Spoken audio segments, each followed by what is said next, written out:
3.5 터보 모델이고요. 상시 4륜 구동을 채택하고 있습니다. 옵션은 대부분의 옵션을 다 갖추고 있는 풀 옵션 모델로 보시면 되고요. 전면부 디자인은 G90에서 봤던 느낌들, 그리고 GV80에서 디자인의 완성도를 엿볼 수 있었는데요. 그러한 부분들이 조금 더 완숙해졌다라는 표현을 쓰고 싶습니다. 라디에이터 그릴의 과감한 느낌 나쁘지 않고요. 메쉬 타입의 그릴은 전체적으로 균형미와 약간 클래식한 느낌들도 잘 꾸며주고 있습니다. 언뜻 보면 벤틀리 느낌이 조금 나는 것 같긴 합니다만은 두 차량을 동시에 놓고 보면 분명히 다릅니다. 근데 한쪽을 보고 조금 있다가 다른 한쪽을 보게 되면 왠지 모르게 비슷한 느낌, 그런 고급감이 국내 소비자들로 하여금 지갑을 열게 하는 묘한 매력을 갖추고 있는 차량이라고 볼 수 있습니다. 본넷은 낮고 길게 자리 잡고 있고요. 앞쪽으로 굉장히 모아지는 듯한 느낌이 있지만 또 각을 살리고 있기 때문에 꾸준하게 클래식하고 고급스러운 느낌들 잘 표현을 해주고 있습니다. 가운데에 제네시스 엠블럼이 이제는 제법 자리를 좀 잘 잡은 것 같고요. 헤드램프는 LED 타입이고요. 쿼드 램프라고 해서 프로젝션 타입이 4개로 나눠져 있는 걸 확인을 할 수가 있죠. 야간에 밝은 시야를 제공해주고 있습니다. 헤드램프를 살펴보기 전에 야간의 실내를 좀 보여드리도록 하겠습니다. 조명은 적절하게 잘 배치가 돼 있고요. 앰비언트 라이트가 있냐고 물어보신 분들이 많이 계셨는데 이렇게 있습니다. 우드 트림 하단으로 길게 자리 잡고 있어서 낮에는 잘 안 보였거든요. 근데 밤에 보니까 이렇게 분명하게 확인이 되고요. 맥포켓 안쪽까지도 은은하게 조명이 들어오고 있습니다. 앞좌석뿐만 아니고 지금 보시는 것처럼 뒷좌석에도 들어오는 걸 확인을 하실 수가 있죠. 그리고 후진을 했을 때 카메라를 한번 살짝 보여드려 보면은요. 급격하게 화질이 저하가 되지 않습니다. 지금처럼 아주 어두운 환경에서도 비교적 또렷하게 잘 확보를 해주고 있어요. 카메라 성능이 조금 개선된 것 같습니다. 지금 DRL만 켜있는 상태인데도 적지 않게 밝은 걸 확인을 하실 수가 있고요. 헤드램프를 켜면 LED 헤드램프는 쿼드램프라고 해서 4개로 분할된 프로젝션이 각각 촘촘하게 좀 비춰주고 있어서 광원의 폭도 넓지만 이 빈 공간이 약간 어두워질 수도 있는 공간이 상대적으로 적은 것 같아요. 그리고 상향등을 켰을 때의 상하향의 변화도 각이 비교적 큰 편입니다. 바깥쪽에서도 좀 보여드려 보면은요. 일단 엔진음 한번 들어보시고요.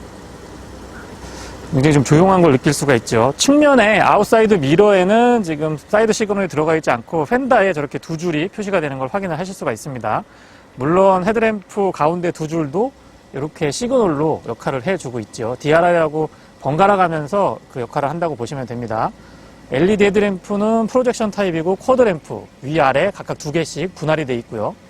아래쪽에 보시면 생각보다 잔상 같은 것들도 많이 남지 않고 비교적 가까운 거리부터 먼 거리까지 폭넓게 잘 비춰주고 있는 걸 확인을 하실 수가 있습니다. 바깥에서 보니까 확실히 광원의 폭이 넓은 걸 확인을 할 수가 있고요. 또 4개로 나누어진 램프가 빈 공간 없이 전체적으로 촘촘하고 아주 밝게 잘 보여줍니다. 앞쪽에서의 모습을 보시면 야간에 이런 느낌이 있고요. 지금 테일램프의 디테일도 GV80에서부터 G80에 이르기까지 굉장히 세련된 모습을 잘 표현을 해주고 있습니다. 저 두 줄이 G90에서는 저는 솔직히 좀 어색했거든요. 근데 G80하고 지금 GV80에 와서는 제네시스의 아이덴티티로 확실히 잘 자리 잡고 있는 걸 확인을 할 수가 있네요. 그리고 별도의 안개등이 구성이 안 돼 있는데요. 지금 DRL만 켠 상태인데 가까이서 보면은 별로 밝은 게 안 느껴지시잖아요. 근데 멀리서 좀만 떨어뜨려 놓으면 굉장히 밝은 걸 확인을 하실 수가 있습니다. 마치 헤드램프가 켜진 것 같고요. 그리고 DRL만으로도 지금처럼 나름 또 밝은 시야를 확보를 해줄 수 있습니다. 지금 헤드램프를 켠 게 아니고 DRL만 켰을 때의 모습입니다. 그래서 안개등은 별도로 있지 않습니다. 야간의 실내를 한번 살펴보면은요. 전부 다 LED 타입의 조명을 채택하고 있기 때문에 굉장히 밝은 걸 확인을 하실 수가 있습니다. 오히려 낮보다 실내가 조금 더 넓어 보이기도 합니다. 왜냐하면 지금 뒤쪽에는 전체적으로 밝은 베이지 톤의 시트가 적용이 되어 있기 때문에 확실히 낮에보다 밤에 조명을 받았을 때 그 베이지가 조금 더 돋보이는 그런 모습을 보여주고 있습니다. 넓고 안락하고 또 LED 램프가 밝게 빛나고 있기 때문에 시원시원한 느낌 전달이 되네요. 전체적으로 실내를 봤을 때 이런 느낌입니다. 뒤쪽에서 앞쪽을 바라봤을 때의 느낌이고요. 이렇게 보니까 앰비언트 라이트가 확실히 보이는 것 같죠. 운전석은 굉장히 아늑하고요. 운전자 중심으로 다양한 기능들이 잘 자리 잡고 있는 것을 보실 수가 있습니다. 굉장히 편안하고 편리한 위치에 여러 가지 기능들이 있다 보니까 사용하기에 좀 편한 것 같아요. 하단부의 프론트 스커트도 은근하면서도 곳곳에 기능적인 부분들 충분히 담고 있습니다. 앞쪽에서는 잘 확인이 안 되지만은 이 앞바퀴 쪽의 브레이크 냉각이라든가 뒤쪽으로의 공기의 흐름도 유연하게 해주는 벤트 마련이 되어 있고요. 하단부의 프론트 스커트는 살짝 크롬을 덧대주고 있기 때문에 멋스러운 느낌 이어가고 있습니다. 바닥 부분도 꼼꼼하게 처리가 되어 있는 걸 확인을 할 수가 있죠.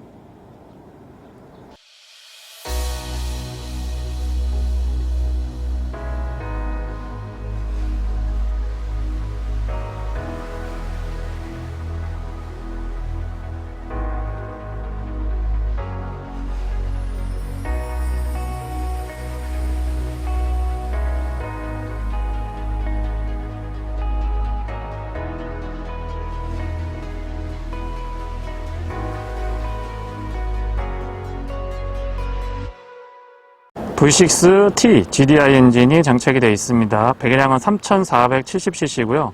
최고 출력은 380마력에 토크는 54입니다.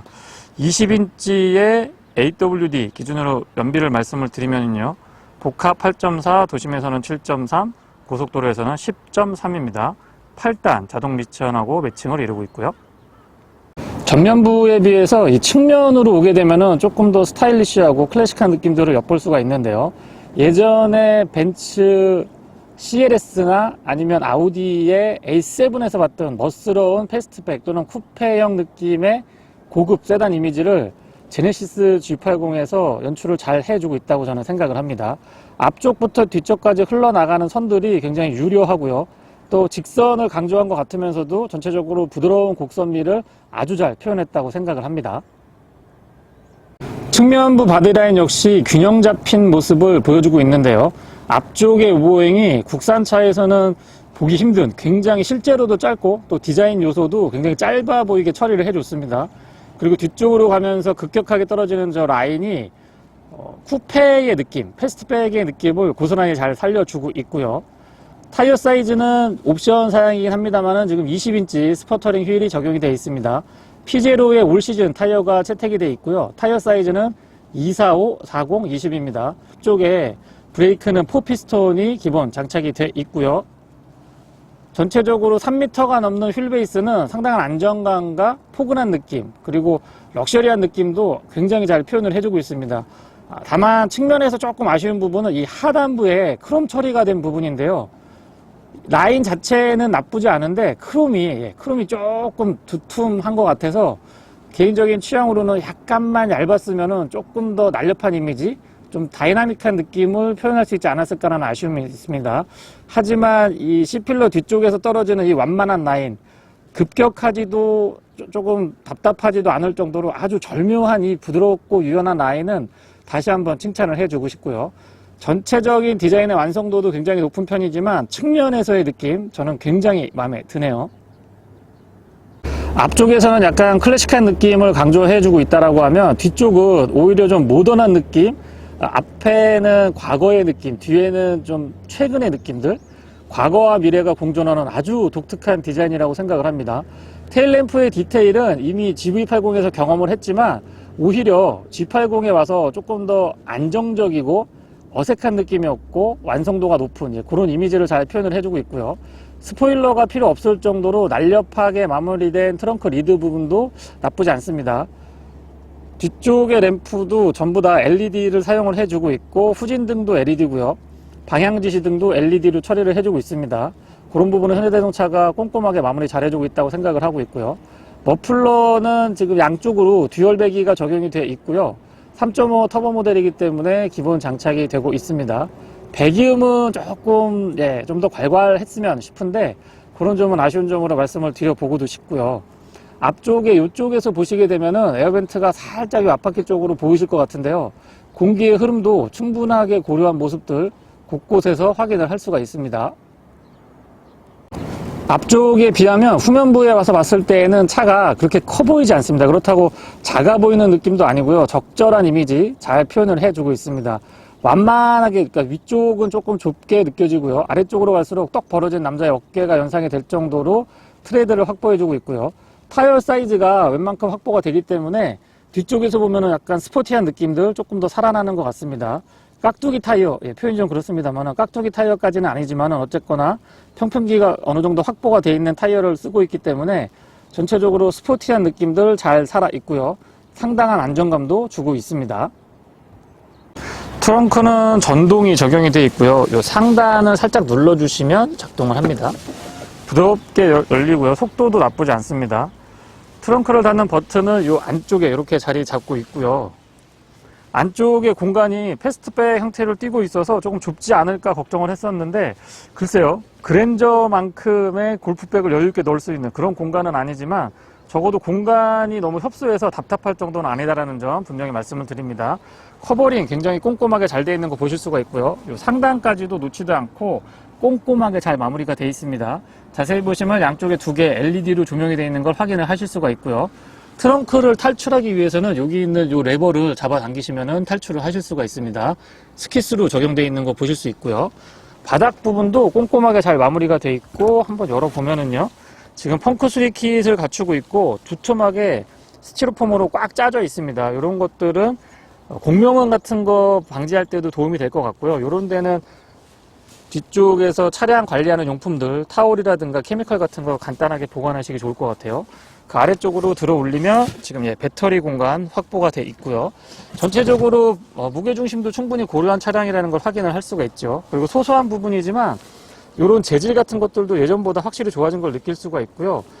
이 레버를 여기에 고정하는 고리로 이중으로 사용을 할 수 있습니다. 레버의 역할도 해주고 또 고리 역할도 해주기 때문에 이런 거는 아이디어가 좋은 것 같아요. 독일차에서는 오래전부터 했지만 이제라도 저는 환영하고 있습니다. 바닥 부분 재질도 꼼꼼하게 잘 챙겨주고 있어서 전체적으로 소재에서의 만족도도 높고요. 그리고 공간에서의 아쉬움도 크지 않다라는 점 전달을 드립니다. 트렁크는 여기에서 버튼을 누르면 다시 닫을 수가 있습니다. 실내를 살펴보도록 하겠습니다. 스마트 키는 원격 시동하고 원격 주차 보조까지 포함을 하고 있습니다. 디자인도 단순한 것 같으면서 손에 잘 들어오는 장점이 있습니다. 아웃사이드도 핸들에는 뒤쪽에는 스마트 키 버튼이 없고요. 지금 보시는 것처럼 이렇게 앞쪽에만 음각으로 처리가 되어 있습니다. 안쪽을 보시면 밝은 베이지 인테리어가 굉장히 고급스럽고요. 실제보다 더 커 보이는 느낌이 있습니다. 공간적으로 조금 더 넓어 보이고 커 보이는 느낌을 연출을 해주고 있는 것 같아요. 뒤쪽 공간도 디자인에 비해서는 확실히 헤드룸이 좀 많이 확보가 되어 있는 걸 보실 수가 있고요. 전체적으로 조명은 LED가 적용이 되어 있습니다.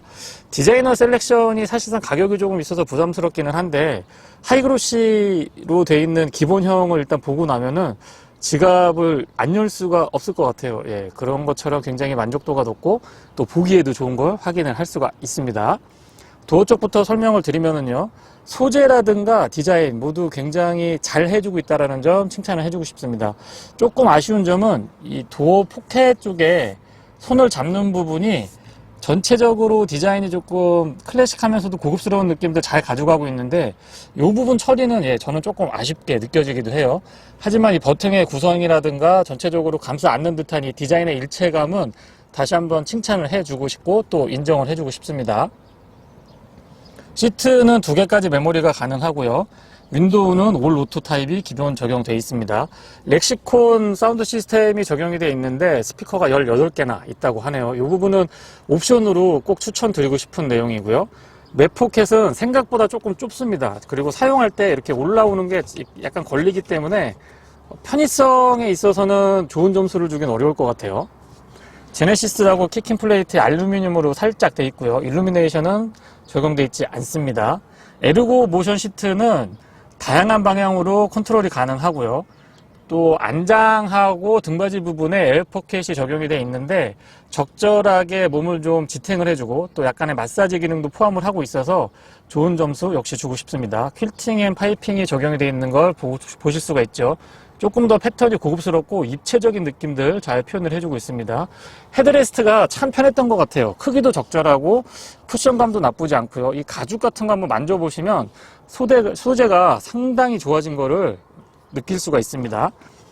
전동 컨트롤은 여러 가지 기능을 갖추고 있는데 안장 길이 조절 같은 것도 되고요. 또 에르고 모션 시트 작동을 하게 되면은 적절하게 쿠션을 에어 포켓으로 쿠션을 조금 조정을 해줘서 마사지 기능들, 그 다음에 몸을 확실히 좀 장거리 운행 같은 거 해보면 잘 지지해 주는 것 같았습니다. 날개 조인까지도 조절이 가능하고요. 4A 타입으로 럼버 서포트 지원을 해주고 있습니다. 바닥에 이 매트도 소소한 부분이지만 굉장히 좀 고퀄러티예요. 보시면 굉장히 두툼한 거 보실 수가 있죠. 안쪽에 마감도 참 꼼꼼하게 잘 돼 있습니다. 페달은 오르간 타입이 적용이 되어 있고요. 이 페달의 패턴을 보시면 명품 시계 줄 같이 시계 체인의 그 느낌들 연출을 해주고 있는데, 조금 아쉬운 점은 알루미늄하고 고무를 조금 혼합해줬으면은 고급스러우면서도 스타일리시한 그 느낌을 꾸준하게 가져갈 수 있을 것 같은데, 그런 좀 아쉬운 점으로 말씀을 드려보겠습니다. 풋레스트는 길이랑 폭 모두 적절했고요. 본닛은 여기에서 레버를 잡아당기면 열리는 방식입니다. 기본적으로 무릎 에어백 적용이 되어 있는 걸 확인을 할 수가 있죠. 틸팅 앤 텔레스코픽은 전동으로 작동이 가능합니다. 앞뒤로 움직이고 위아래로 전동으로 컨트롤을 하실 수가 있어요.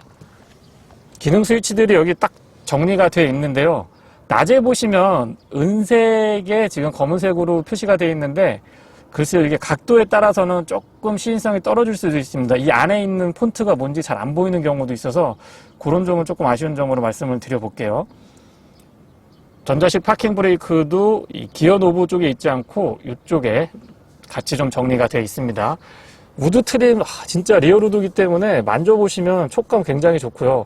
컬러는 제 마음에 드는 건 아닙니다. 근데 촉감은 다시 한번 인정을 해주고요.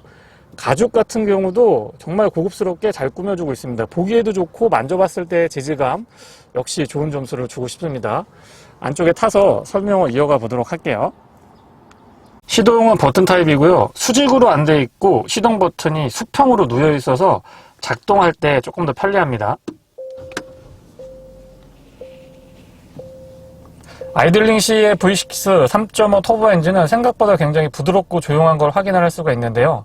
터보 엔진의 느낌보다는 저는 자연흡기 엔진 같은 그런 느낌을 아주 많은 부분에서 느꼈던 것 같아요.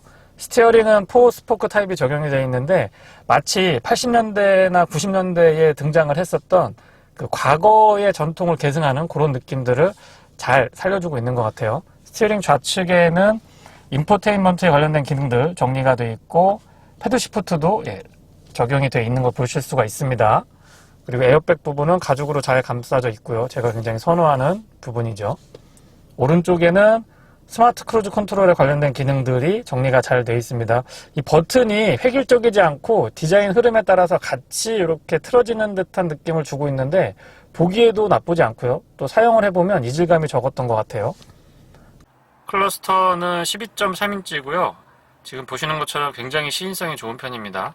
안쪽에 있는 정보들은 워낙에 현대자동차가 잘 해주고 있는 부분이고요.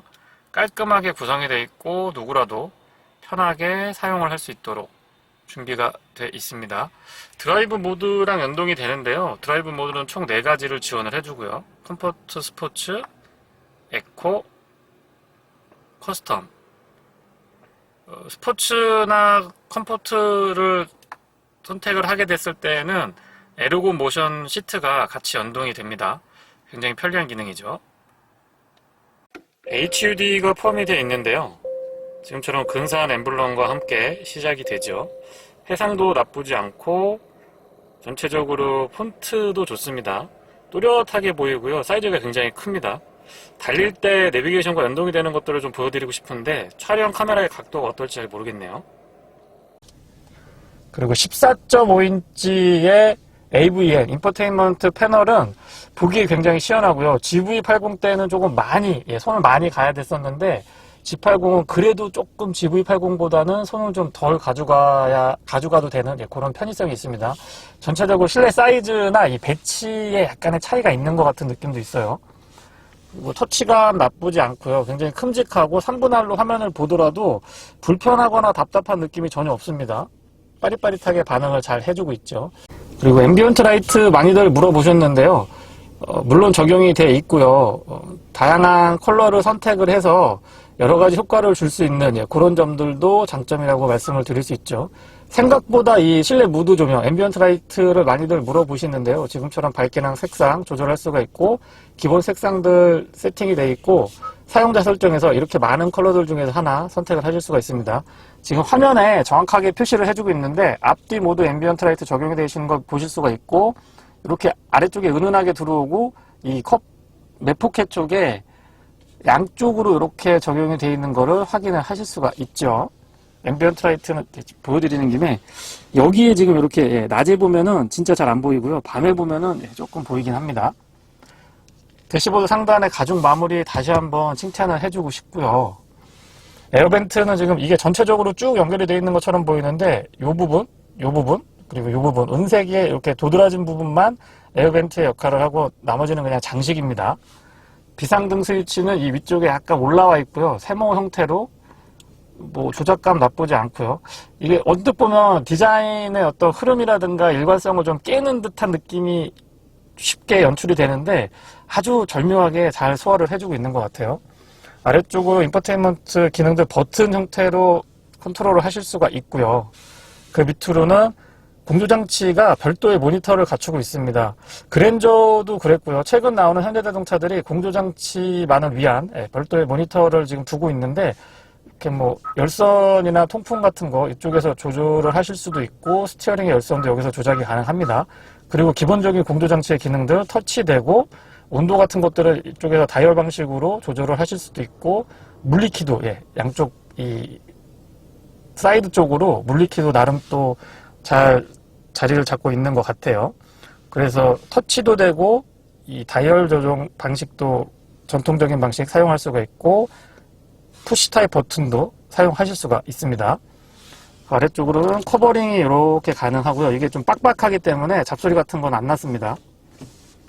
여기서 NFC도 지원을 해주고, 여기 구멍이 좀 퐁퐁퐁 뚫려 있는 걸 보실 수가 있는데, 제가 관계자분한테 여쭤보니까 스마트폰 무선 충전을 할 때 발열을 좀 효율적으로 관리하기 위해서 이렇게 처리를 해줬다고 합니다.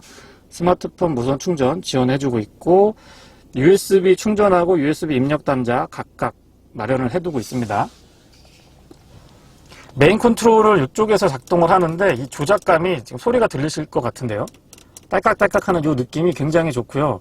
조작감 좋고, 여기에선 필기체 인식도 하는데 처음에는 조금 어색하지만 사용을 해보면 쉽게 적응이 되는 걸 확인을 할 수가 있었습니다.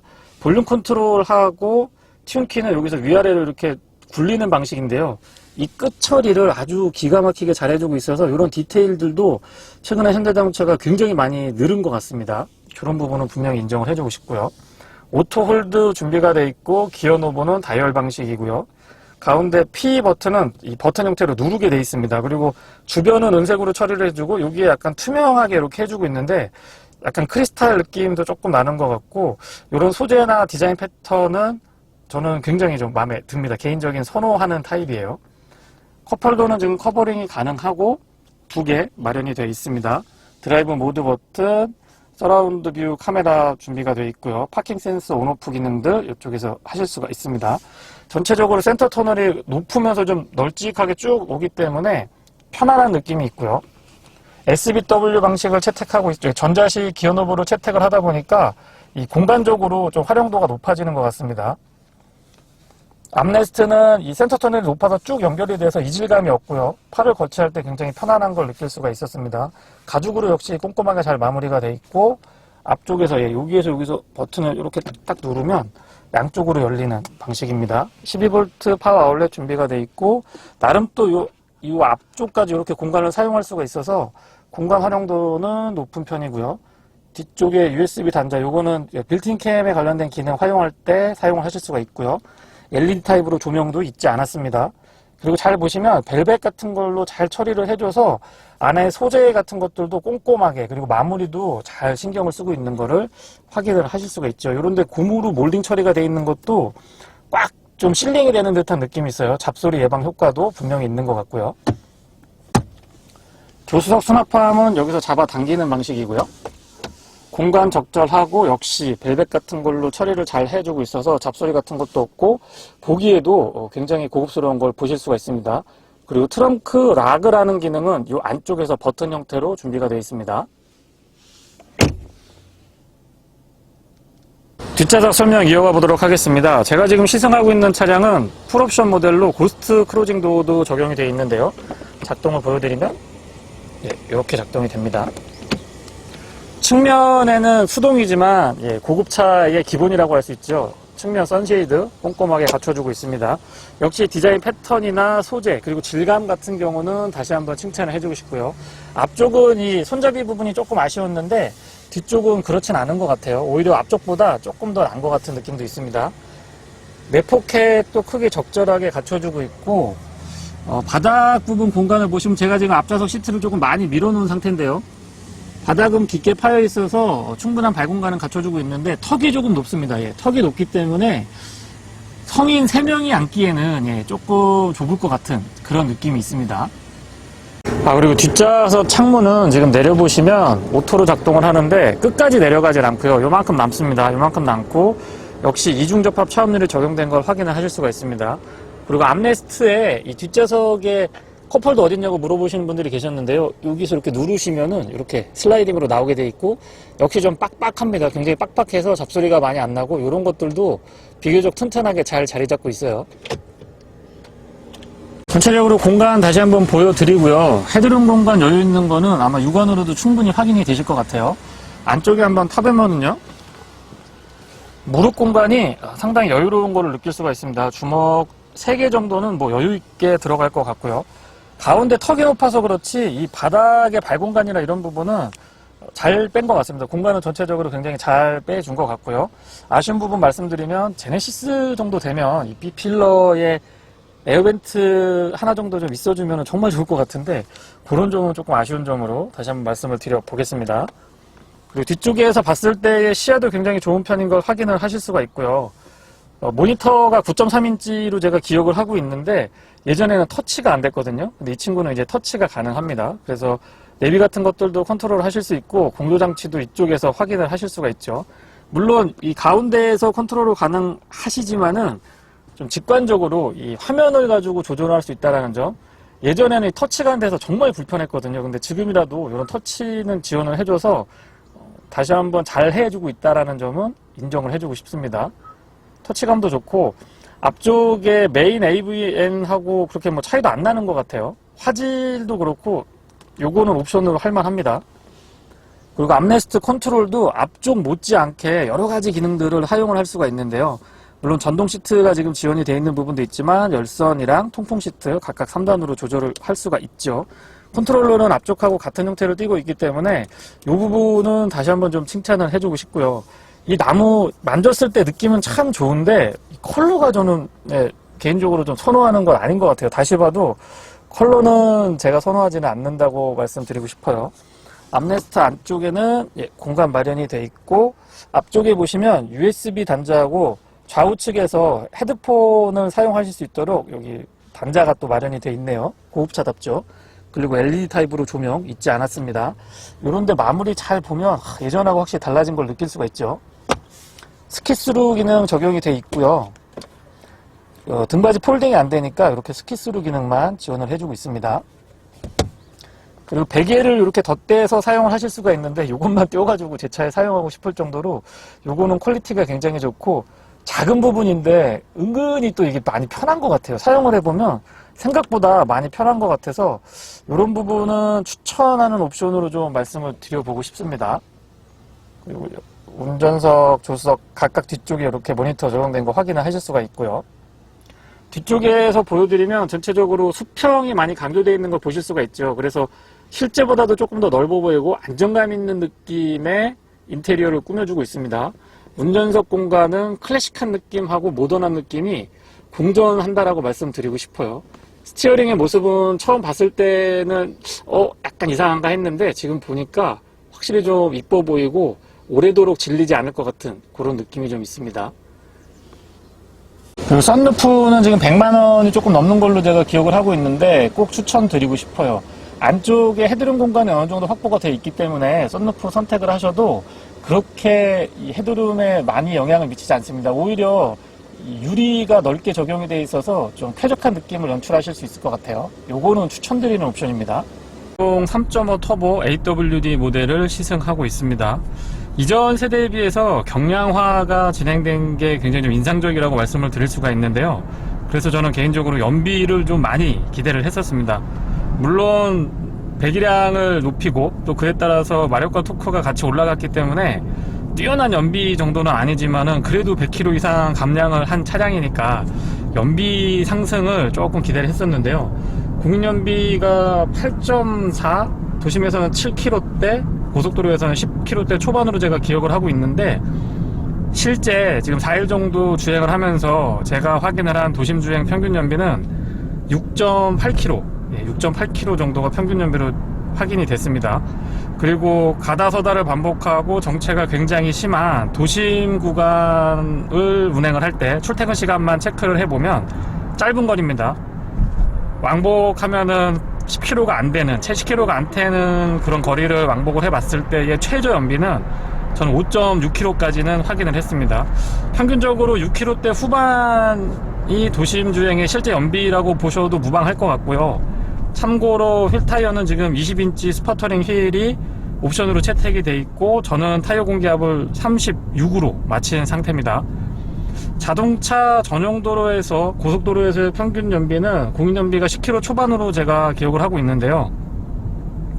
실제 주행을 해보면은 11.8까지는 제가 확인을 했습니다. 12km도 간헐적으로 나오기는 했는데 적어도 50km 이상의 거리를 주행을 했을 때의 연비를 제가 평균적으로 지금 말씀을 드리고 있는데, 그 정도의 연비를 기록을 해줬습니다. 일전에 시승이 있었는데 그때는 약 2시간 정도, 100km도 채 못 탔기 때문에 제가 자세한 부분을 다뤄드리지 못했는데요. 다시 한번 시승을 하면서 제일 먼저 연비를 언급을 드려봤습니다. 지금 터널 구간에 들어왔을 때에도 그렇고, 또 평상시에 운행할 때도 소음 진동 부분도 물론 많이 개선된 모습을 느낄 수가 있었습니다. 전체가 다 이중접합 차음 유리로 적용이 되어 있고요. 바닥에서의 노면소음, 특히 타이어 마찰음도 사실 피제로 올 시즌 타이어가 글쎄요, 피렐리에서는 조용한 편이라고 말을 하는데 일반 타이어들하고 비교를 했을 때 많이 조용하다라고 할 수는 없거든요. 예. 물론 조용한 편에 속하는 타이어인 거는 맞습니다. 그런 타이어를 끼고도 이 정도의 마찰음을 유지해 준다고 하면은 하부 쪽에, 바닥 쪽의 소음도 상당 부분 신경을 썼고, 또 그게 운전자로 하여금 어떤 정숙함이나 안락함으로 그대로 연결이 되는 것 같아요. 그리고 진동은 가솔린 터보 엔진이긴 한데 그래도 가솔린 엔진이다 보니까 진동도 크게 거슬리는 편은 아니었고요.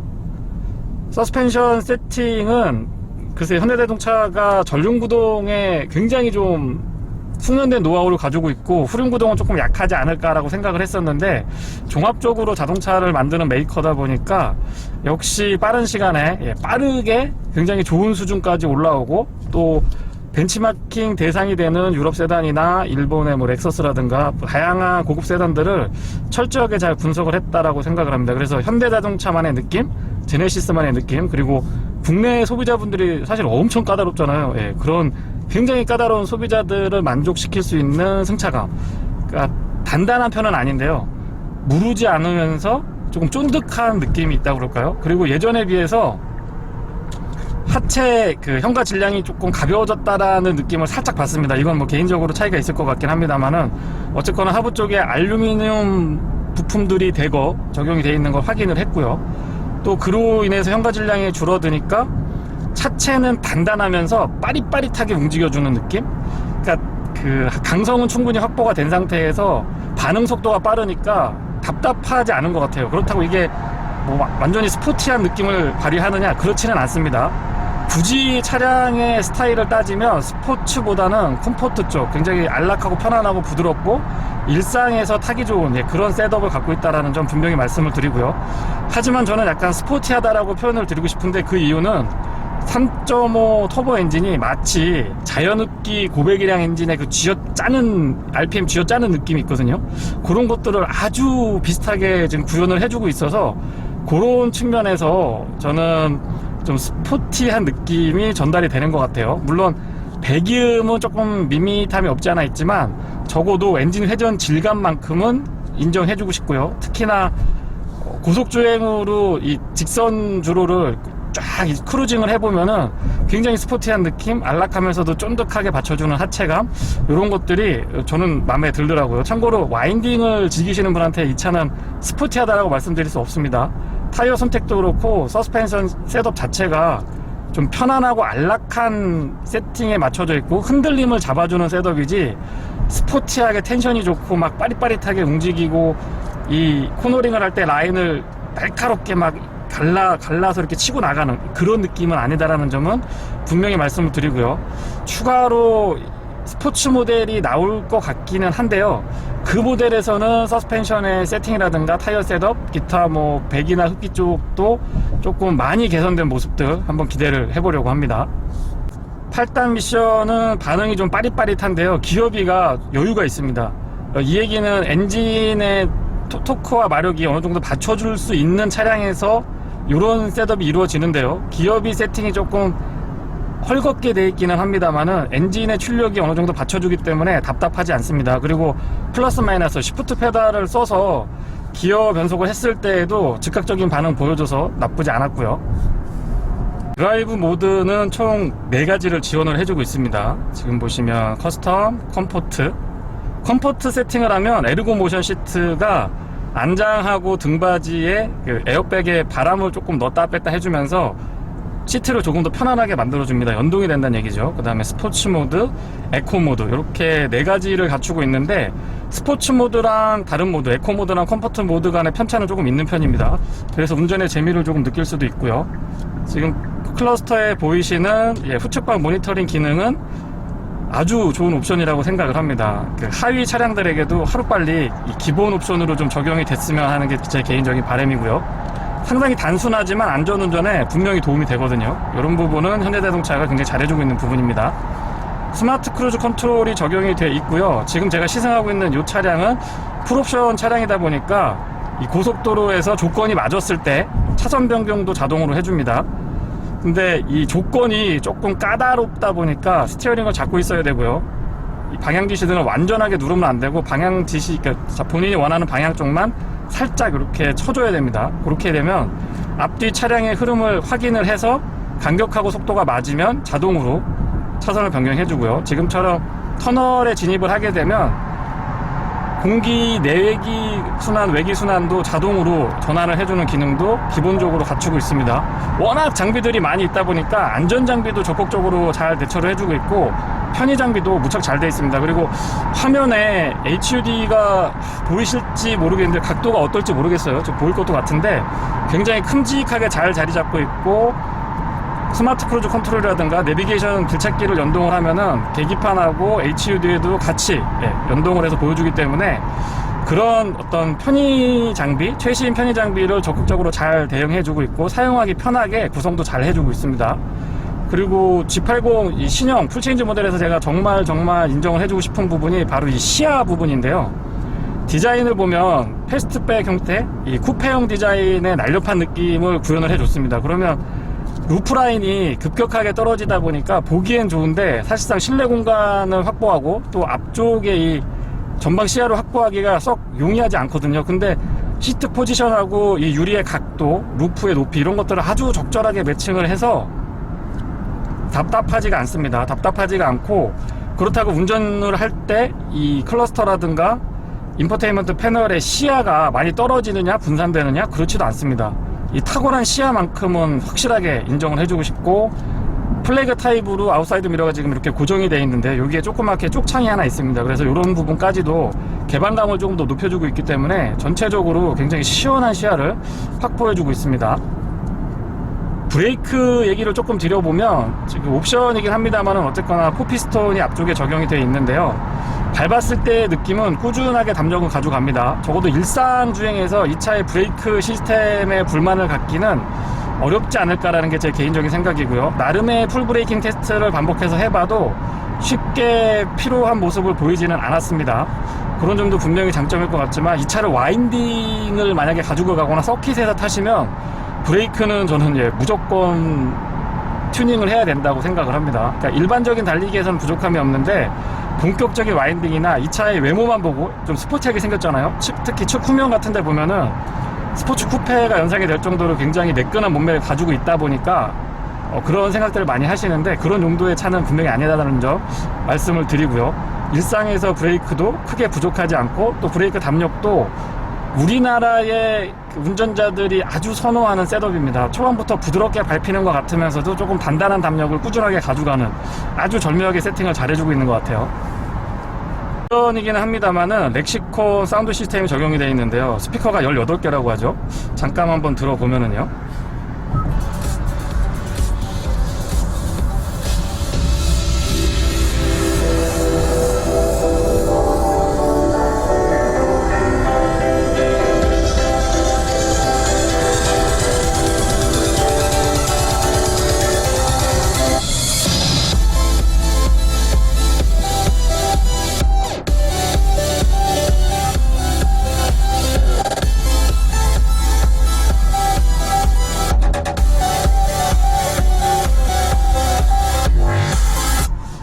렉시콘 사운드 시스템은 돈이 조금 드시더라도 옵션으로 꼭 선택하라고 추천을 드리고 싶습니다. 전체적으로 고음, 중음, 저음대의 밸런스도 상당히 좋은 편이고요. 특히 일반 차량에서는 안 들리던 소리까지도 들립니다. 그만큼 이 해상력이 좋다라는 얘기죠. 그리고 특히 이 고음에서의 찰랑찰랑한 느낌이 저는 굉장히 만족스럽습니다. 요거는 옵션으로 추천을 드려볼게요. 프리뷰 전자제어 서스펜션이 적용이 되어 있는데요. 제가 시승을 해보면 이게 적용이 안 돼 있는 차량하고 적용이 돼 있는 차량을 둘 다 시승을 해봤거든요. 근데 차이점이 일반 도로에서는 일단 사람이 적응을 하기 때문에 크게 느끼지 못합니다. 그런데 급격하게 코너링을 해본다든가 차선을 급격하게 바꿔본다든가 아니면 과속 방지턱을 조금 강하게 넘는다든가 할 때는 반응이 아주 표현하기가 조금 묘한데요. 에어 서스펜션 정도는 물론 아니지만은 아주 절묘하게 부드러웠다 단단했다 부드러웠다 이거를 살짝 풀어줬다가 조였다 풀어줬다 조였다 요렇게 하기 때문에 안정감도 조금 더 배가 되고 굉장히 편안한 느낌이 있습니다. 그런 점은 이 승차감에 민감하신 분들한테는 추천을 드리고 싶고요. 개인적으로는 만약에 20인치 휠 타이어를 선택을 하시는 분들이시라면은 이 프리뷰 전자제어 서스펜션도 꼭 한번 고려를 해 보셨으면 좋겠습니다. 이 두 가지의 매칭이 나쁘지 않거든요. 제가 지금 시승하고 있는 20인치 휠 타이어에 프리뷰 전자제어 서스펜션 옵션이 되어 있는 이런 조합 승차감이 굉장히 좋습니다. 요거는 좀 스포티한 느낌보다는 안정감 있으면서 편안한 그런 승차감을 아주 잘 구현을 해주고 있어요. 내비게이션은 지금 증강현실이라고 해서 화면에 보시는 것처럼 실제 화면에다가 내비게이션을 이렇게 오버랩 시켜주는 더 씌워주는 형태의 아주 독특한 내비를 구현을 해주고 있는데 신박합니다. 아이디어 좋고요. 그 다음에 처음 봤을 때 와 이런 게 있나? 이게 소위 얘기하는 증강현실에 구현된 건가? 현 세계에서 증강현실을 구현을 한 건가? 막 이런 느낌이 있어서 굉장히 저는 관심 있게 보고 재미있게 봤는데 한 4일 정도 이걸 타보니까 피곤해요.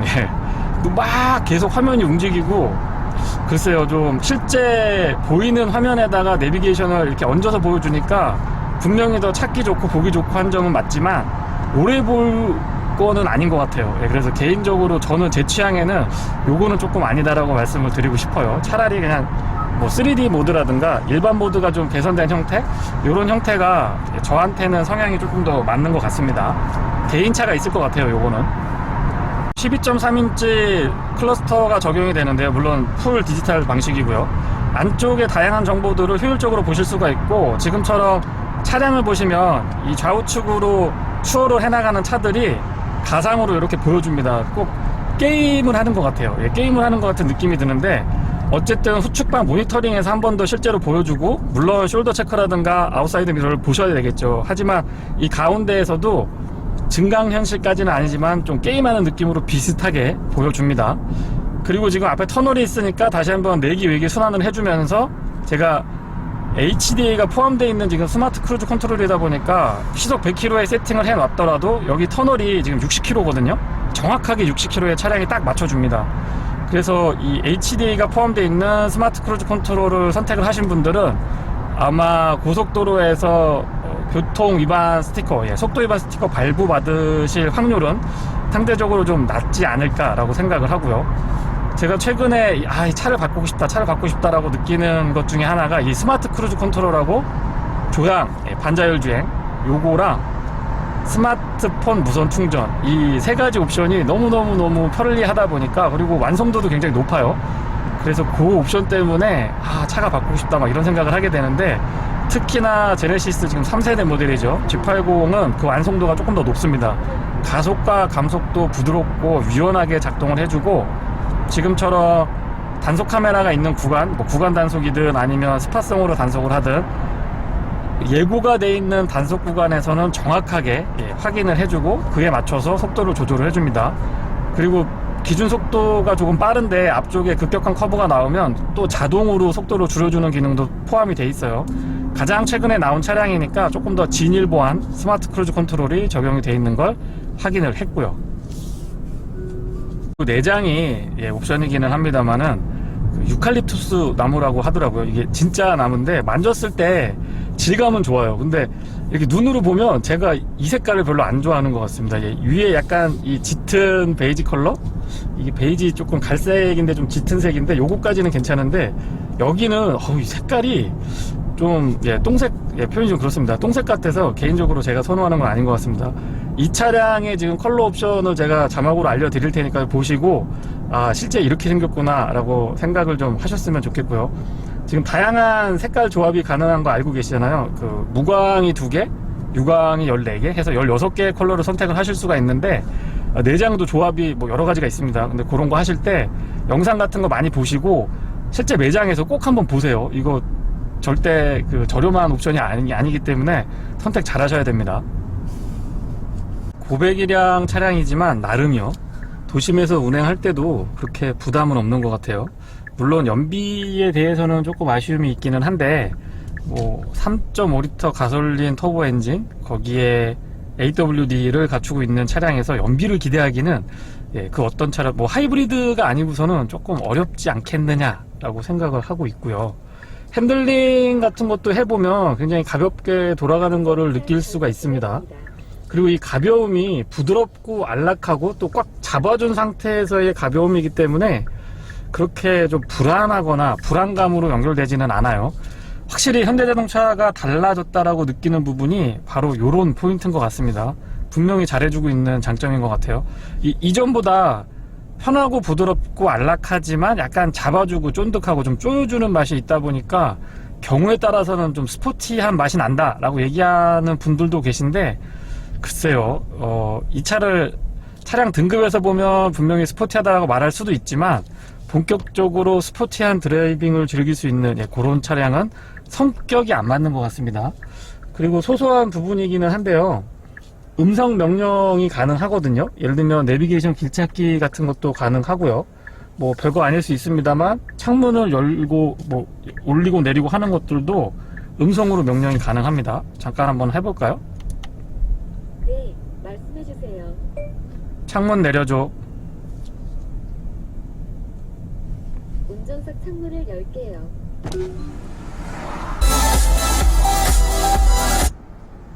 저는 창문만 내려달라고 그랬는데 갑자기 음악이 나와서 조금 당황했습니다. 네, 말씀해주세요. 창문 올려줘.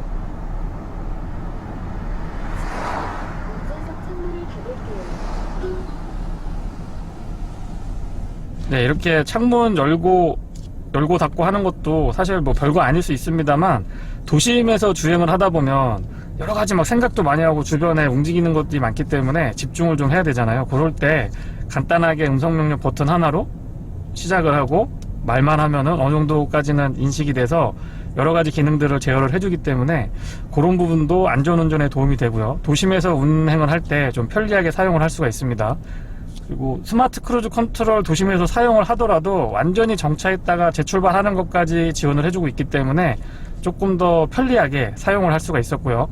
지금처럼 과속 방지 턱이 연속되는 데를 운행을 해보면 프리뷰 전자제어 서스펜션을 갖추고 있는 차량하고 없는 차량하고의 차이가 납니다. 이 말로 제가 어느 정도까지 전달을 드릴 수 있을지 모르겠습니다만 시작하려고 그럴 때, 그러니까 과속 방지 턱을 올라가려고 그럴 때 약간 단단하면서 중간에 살짝 부드럽고 내려놓을 때 조금 더 단단해지는, 그러니까 이 감쇄력이 단단하고 소프트해지고 이 느낌이 그 순간순간 조금 변화하고 있다라는 느낌을 받습니다. 차량을 조금 관심 있게 보시거나 오랜 기간 보유하셨던 분들은 느끼실 수도 있을 것 같아요. 그런 민감한 부분까지도 캐치를 좀 하시는 분들은 다시 말씀드리지만 20인치 휠 타이어하고 프리뷰 전자제어 서스펜션의 이 조합 나쁘지 않습니다. 그리고 이 차의 모양을 보시고 실내 공간이 조금 좁지 않을까, 그리고 뒷좌석에서 내리기가 좀 소위 짜세가 좀 안 나오지 않을까라고 생각을 하시는 분들도 계신데, 의외로 뒷좌석 공간이 굉장히 여유롭고 또 럭셔리하면서 고급스럽습니다. 럭셔리하고 편하네요. 그리고 헤드룸 공간에 여유가 어느 정도 있기 때문에 불편하지도 않습니다. 그래서 이 정도의 차량이라고 하면 기사분을 두시고 뒤쪽에 앉아서 조금 편안하게 운행을 하시는 분들한테도, 소위 회장님 사장님들한테도 충분히 가능할 것 같아요. 터보 엔진을 장착을 하고 있는데, 터보렉이 이 도심 구간에서는 크게 그렇게 느껴지지 않았습니다. 그리고 다시 말씀드리지만 자동차 전용 도로에서 이 고RPM 쫙 올라가고 쥐어짜는 느낌은 마치 자연흡기 고배기량 엔진의 윙 하고 올라가는 느낌이 아주 절묘하게 구현을 잘 해주고 있어요. 그래서 그런 점도 맛깔나게 운전을 할 수가 있고, 도심 주행에서의 순발력이나 기동성 떨어지지 않습니다. 그리고 아무래도 전체적으로 소음 진동 대책이 잘 돼 있다 보니까 확실히 정숙하고 안락하면서 편안한 느낌 이어갈 수 있었고요. 지금처럼 앞자랑 가까워지면은 이 주행 중에도 갑자기 이렇게 화면이 나오는데요, 당황하지 않으셔도 되고, 경보음 나는 거 끄고 카메라 그냥 꺼주시면은 바로 내비게이션으로 들어갑니다. 저희 어머니가 이 차를 운전하실 때 제가 옆에서 한번 가만히 있어 보니까 이 기능 때문에, 이 기능 때문에 굉장히 당황을 하시더라고요. 이런 것들은 연령대에 따라서는 조금 당황할 수 있는 옵션이 될 수도 있겠다라는 점 말씀을 드려봅니다. 차가 또 장점만 있는 건 아니잖아요. 제가 중간중간에 단점도 몇 가지 말씀을 좀 드렸었는데, 마지막으로 단점이라고 생각되는 부분들 몇 가지 좀 언급을 드려보면은요, 첫 번째는 이 14.5인치 인포테인먼트 패널이 정말 크고 해상도도 좋고 다 좋은데, 손으로 터치하려고 그럴 때 한국 사람들 급해서 이거 막 누르는 거 좋아하잖아요. 물론 여기 컨트롤러, 멋스러운 컨트롤러가 있긴 하지만은 어쨌거나 터치가 돼야 됩니다, 우리나라에서는.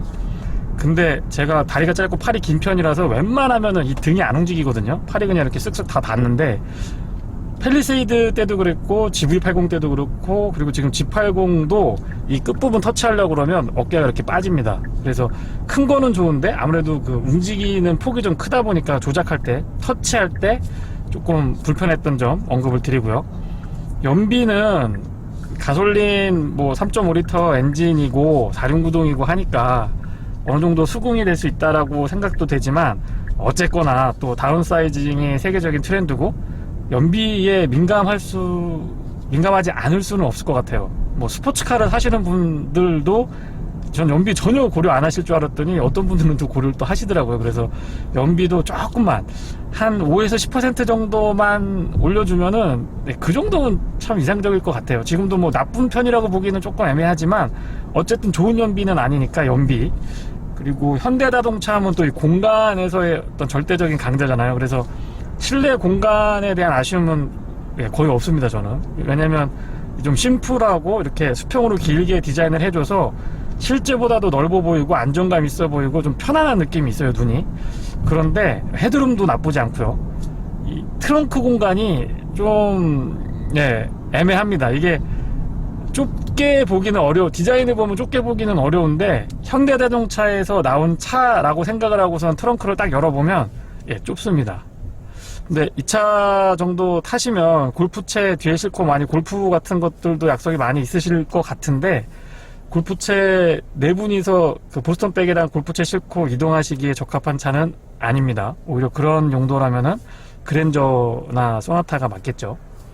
그 정도? 그 정도를 단점으로 언급을 드려봅니다. 제가 순발력 말씀을 드렸는데, 퀵다운 하면 나름 달려요, 이 차.